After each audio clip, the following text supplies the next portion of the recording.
من الشیطان الرجیم. بسم الله الرحمن الرحیم. زما عزتمندو قدرمندو، زه د نشې یو مریض وم چې دلته کې رالم. زه ډېر په بوره حالاتو کې وم. زما پوزیشن ډېر زیات ګډوډ و. زه د خپل حال نه نم خبر. زه به د بدې طرف ته ما کوشش کوم او د ښې د طرف نه ما ځان منې کوم.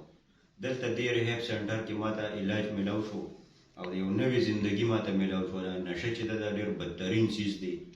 ډېر انسان معاشره کې غورځوي، قدر د انسان ختمیږي، بلکې موت طرف ته یې رسوي. زما ټولو ته دا یو میسج دی چې بهي د نشې نه ځان په امن کې وساتئ، امان کې وساتئ.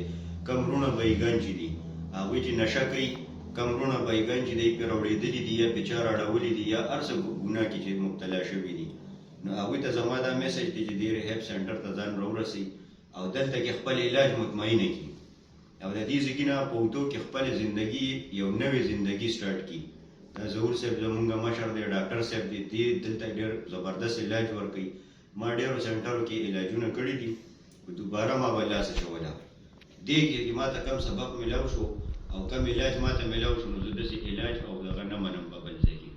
نو بهي ستاسو د ټولو به مهرباني چې دلته کې خپل مریضان زر تر زره راورسوئ او د هغوی یو نوې زندګي جوړه کړي. ډېر مهرباني. بس الله دې نور هم زندګي ښه کړه. او ډاکټر صاحب ته زه ډېره دعاګانې به کوم، ځکه چې زما زندګۍ کې د ده ډېر لاس دی. بیا هم چې تا ته لایف کې څه ټینشن راځي، څه مسلې راځي، څه داسې حالات راځي چې ته دوباره نشې طرف ته تا مایله کوي، ته ډایرکټ ما سره رابطه کوې. پالو ابسیشن له لازمي راځه. پوه شوې؟ اډکشن یو داسې څیز دی چې دې نه به مونږ ځان خپله ساتو. ټیک ده؟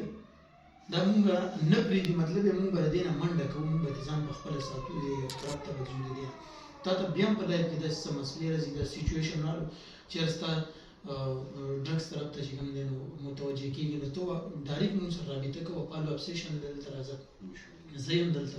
انشاءالله څه مسلې یا مسله به حل کوو. ټیک دی؟ داسې نور الله دې خیر کړي، الله دې ټولو له دغسې صحت ورکړي. مونږ همدغه کوشش کوو. ډېره مهرباني. والسلام.